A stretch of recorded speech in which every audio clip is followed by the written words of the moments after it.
علوش. هلا ولا غلط وصيتك عليها؟ يا غلط، انا وين دزيتك؟ نسيتني قلت لي راح اجيب شفرات لان الشفرات اللي عندنا راح تخلص. وبعد ايش قلت لك؟ قلت لي لا تروح على حسام صاحبي، روح على واحد غيره. خوش حكي، وينهم؟ شنو هي؟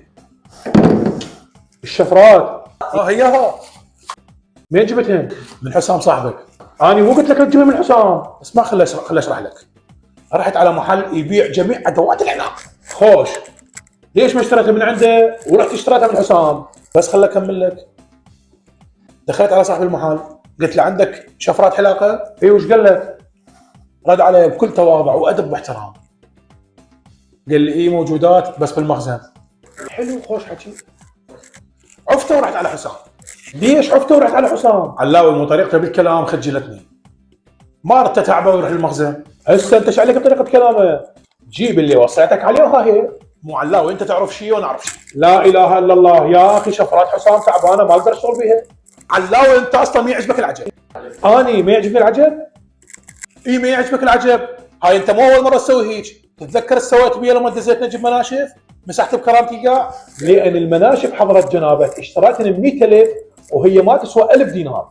هي غير اصليات. شلون اصليات؟ غير هو ضاحك عليك. المناشف ما باقي بها غير بس الخيوط. انا ما اسمعك تقول ضحك عليك. انت ما تعرف ايش صار.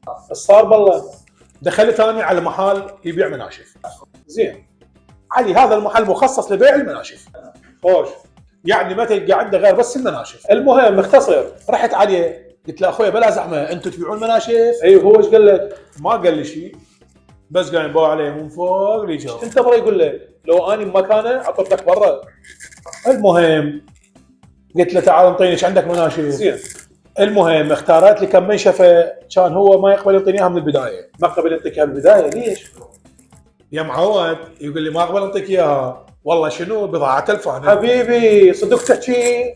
بس اني اصريت على قراري واخذتهن وش مرت فلوس بوجهه. يعني الولد لا يقول لك البضاعه تلفانه وما يقبل يبيعك اياها لان ضميره حي، تقوم انت تشلب فيها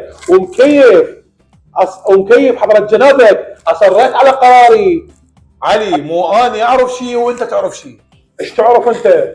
لا اله الا الله. زين ايش داوم 100,000؟ مو اني مو شمرت الفلوس بوجهه، ما حسبت ايش قد كانت عندي.